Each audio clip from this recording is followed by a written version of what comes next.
welcome to a quick overview of the author William Shakespeare. My name is Joseph Fly, and this is English 1302. Hopefully by now you've had a chance to watch a lot of the videos I've posted up, the TED Talks, the YouTube videos, the little cartoon action figures, all very useful. But it's also helpful to get kind of a concentrated overview of who he is, or was. He's dead now. Why do we do this? Well, one way to understand a piece of literature better is by understanding the author's life better. We have a name for that. It's called historical criticism, when we study the author's life in order to understand his work. And just so happens that Shakespeare lived a fascinating life.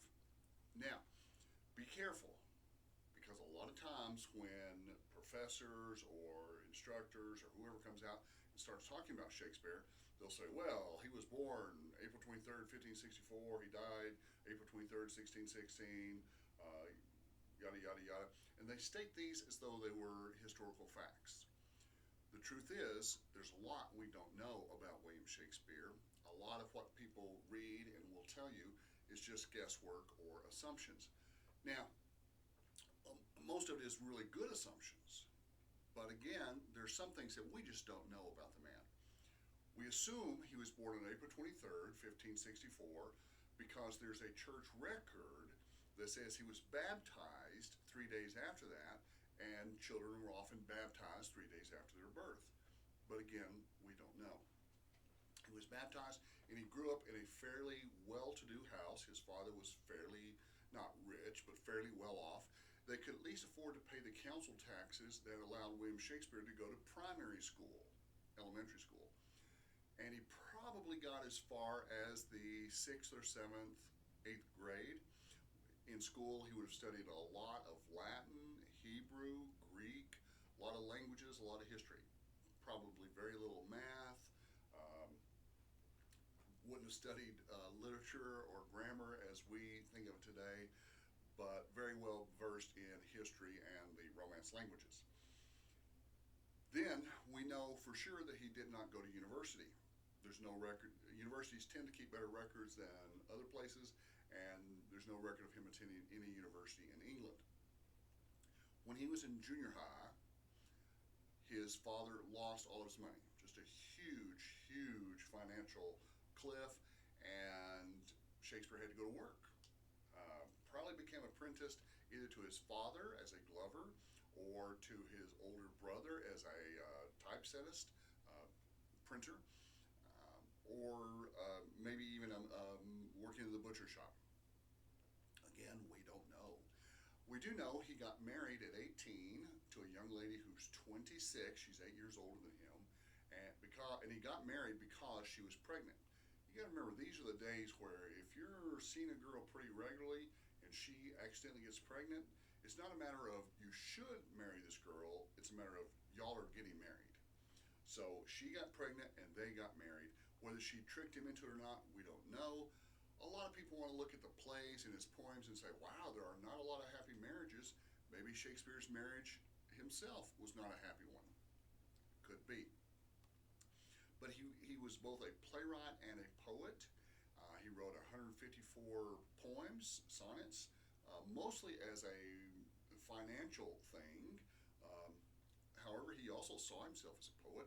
He wrote 37 plays. Now, you're going to hear different numbers because we're not sure.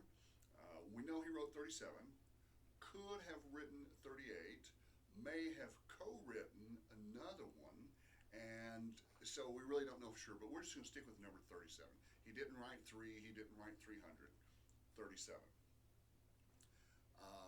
The unique thing, and even still today, every one of his plays was a financial success. Every one of his plays did really well, and people loved him, which was a unique. Most living playwrights weren't very popular. He had an extraordinary gift for bringing characters to life. Even in the play that we're reading, Macbeth, one of his shortest, one of his most intense, one of his most action-filled plays, the characters they seem realistic. They seem like people that we might know. Their words and their actions actions make sense to us. And so, it's a play all about ambition, which was something that we as Americans deal with every day. But anyway, William Shakespeare married Anne Hathaway. They had 3 children. Susanna, his oldest daughter, and then a couple of years later they had twins, Hamnet and Judith. And Hamnet died at the age of 11 from the plague, and that was a big deal to him. There's a popular movie on Netflix a couple of years ago called All of This Is True. And the film focused on Hamnet's death and its impact on William Shakespeare, the writer. And it may have had a really strong impact on him. Again, we don't know. A lot of parents weren't particularly close to their kids because infant mortality was so high, they almost saw them as disposable. That's why families were so large. That's one reason why families were so large. But Shakespeare may have had a very strong attachment to his son. It was his only son. It was his only male heir. It was the only person he could leave his money to. And Shakespeare, being born into a wealthy family, then losing all that wealth, William Shakespeare worked very hard to regain the wealth, to regain the prestige of wealth and ownership. And when he retired at about the age of 50, he was a wealthy man. He bought the second biggest house in town, and it had orchards and stables and horses, and he had clothes, and he had money to lend at generous rates, and he was just a pretty well-off guy, but nobody to leave his money to. Most of it, part of it he just gave out in little dribs and drabs to friends, and a 5-pound note here and a signet ring there. The bulk of it went to his oldest daughter's husband, a guy named Dr. John Hall, medical doctor, but nobody to carry on the Shakespeare name. So in essence, his lineage ended with his death. He died at the age of 52. How did he die? We don't know. The report says he went out the night before and drank too much wine and ate too many pickled herrings. Herrings are a type of small fish, but when they're pickled, they're preserved and they won't go bad. The wine was generally weaker than what we're used to. It was generally watered down. So the problem there is that won't really kill you. So we don't know. Could have been a heart attack, could have been an aneurysm, could have been a stroke. We really don't know what he died from. But he left a living legacy. The other interesting part was that he wrote these plays to be acted on the stage. He never dreamed they would be kept and studied.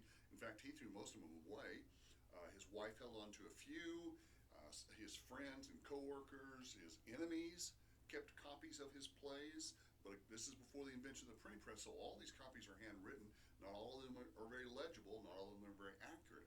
But they held on to them. And 7 years after his death, one of his greatest friends and biggest rivals, Richard Burbage, collected as many plays as he could find, and I think he published 32 of the 37, but that preserved them for history. And scholars went back and they looked at them and said, wow, these are really great.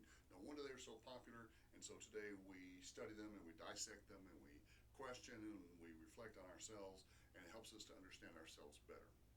If you ever get a chance to see Shakespeare in the Park or Shakespeare in the theater, go. He really is a remarkable writer. And his sonnets are also really wonderful. We're doing the play Macbeth, which is about a Scottish general. It's based on a true story. He took the characters and most of the events straight out of a history book.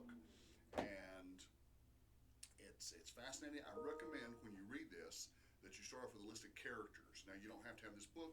You can download the version I've posted up for you, but you want to start with highlights. List of characters, dramatis personae. So be sure you know who is who. Start off with the main characters, and then the play will make more sense. Read it slowly, take notes as you read it. Watch a video, very helpful. If you have questions about Shakespeare or Macbeth, I'll do a separate video on Macbeth probably later this week. But if you have any questions in the meantime, drop me an email.